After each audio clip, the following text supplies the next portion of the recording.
आपण काय करतो की सगळं आयुष्य एकदम जगायला बघतो. प्रेमभंग झाला म्हणजे आता पुढचं सारं जगणंच दुःखात जाणार, म्हणून आत्ताच्या या क्षणांवर पुढच्या लाखो क्षणांचं दुःख लादून जगणं खुळेपणा नाही तर काय. जेवढं या क्षणांचं न्याय्य दुःख आहे ते जगावं.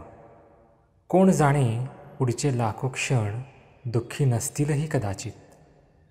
आणि प्रेमभंगा इतकं सर्जनशील दुसरं काय असेल. कुणाला तरी गमावल्यानं येणारं आभाळव्यापी दुःख आपल्या प्रेमातल्या सच्चेपणानं कुठच्या कुठं वर घेऊन जातं. मग गमावल्या माणसाची आठवणसुद्धा येत नाही, कारण आठवण येण्यासाठी क्षणभर का होईना विसरता यायला हवं ना.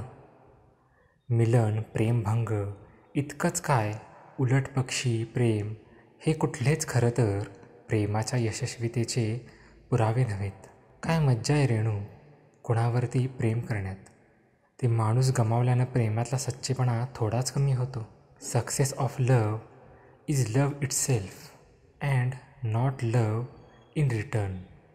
मी तर म्हणेन that is only God. Yes, love is best description of God. आपलं प्रेम कधीच जुनं होत नाही. संबंध संपले तरी प्रेम संपत नाही.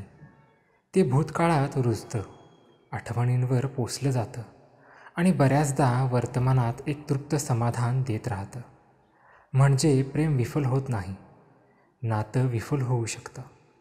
ज्या व्यक्तीवर आपण प्रेम केलं त्या व्यक्तीची आपल्याला हवी असलेली प्रतिमा आपण आत आत खोलवर जपत राहतो.